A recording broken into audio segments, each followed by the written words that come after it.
everyone, and welcome back to Akshata's recipes. Thank you so much for joining me today. So now today I'm going to show you this beautiful, refreshing summer recipe of Sabudana Kheer, which is a light and refreshing dessert which you can have after a meal or in between meals or whenever you feel like having something sweet. Also, I'm not using any sugar in this recipe. So let's jump straight ahead into today's recipe. So let's see today's lovely summer recipe of Sabudana Kheer or Tapioca pudding. Now here I've taken 1 cup of Sabudana or Tapioca pearls, washed it really well thrice under water till the water comes nice and clear, and then I'm going to soak it in 2 cups of water for at least 1 hour.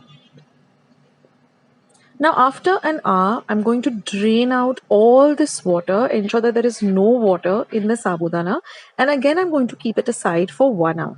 In this way, we'll get these individual pearls or beads of the tapioca or sabudana, and it won't be very slimy or sticky. So that is the trick. So after 1 hour, our sabudana is now all ready to be used for the kheer. So let's start making this amazing kheer. So now I've taken a pan and I'm going to add 4 teaspoons of ghee or clarified butter. Now just swirl the pan around so that it coats the entire pan. The ghee coats the pan well. Here I have 2 tablespoons of cashew nuts and 2 tablespoons of sliced almonds. We're just going to lightly roast the almonds and the cashew nuts till they turn a little golden in color. So keep stirring them continuously. It hardly takes half a minute or so. And now when they're nice and hot, I'm just going to add about 1 tablespoon of raisins or kishmish. You can add whatever nuts and dry fruits you have or of your choice. And we're going to fry them just lightly and then immediately turn off the heat and take off the raisins and the cashews and the almonds and set them aside. Now I'm going to add an additional 4 teaspoons of ghee to the pan. This is because we don't want the sabudana to stick to the pan, and it would also be ideal if you use a non-stick pan. Now we're going to add the sabudana, and since we use the system of soaking and then draining, all the pearls or the beads of the sabudana have been separated really well. So this is the trick. Even if you're making any other recipe for sabudana, you can use this trick. So now we're going to fry the sabudana for about 2 minutes, and then I'm going to add 1.5 cup of milk.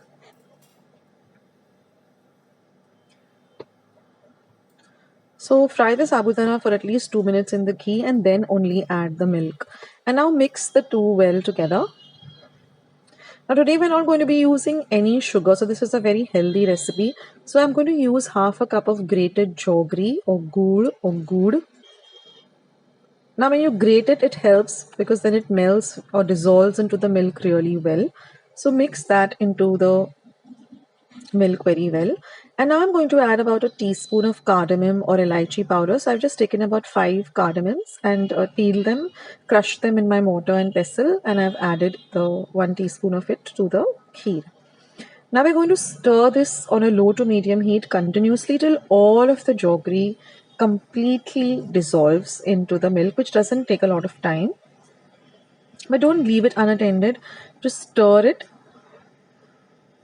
And once all of the jaggery has nicely dissolved, we're going to add a few strands of Kheer or saffron.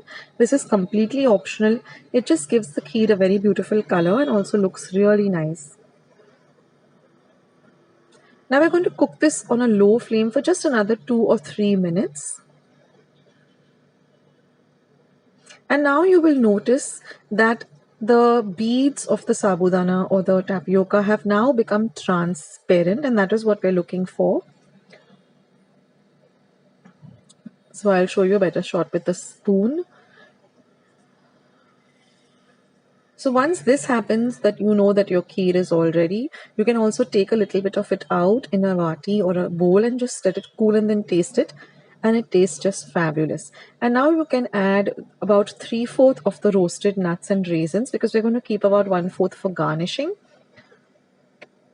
So I've retained 1/4 of it in another bowl, and I'm just going to add about 3/4 of this. And now it's time to turn off the heat and mix everything really well together. Let it cool a bit,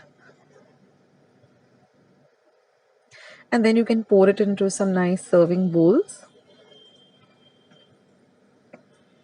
Now this kheer can be had piping hot, it can be also had warm, and you can also keep it into the refrigerator and have it nice and chilled.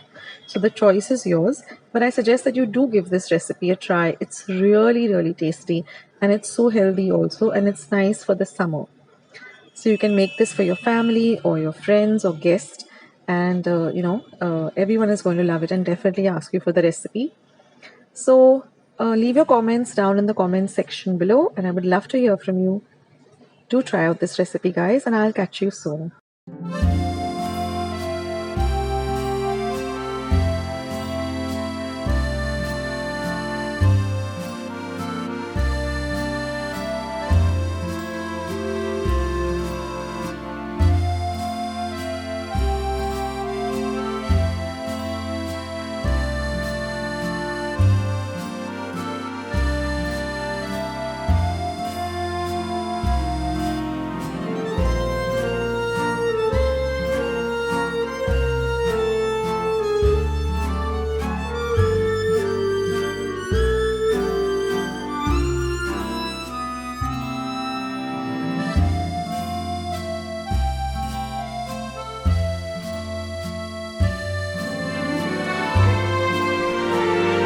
So didn't you like the recipe? Wasn't it something really simple, and it looks so nice and inviting?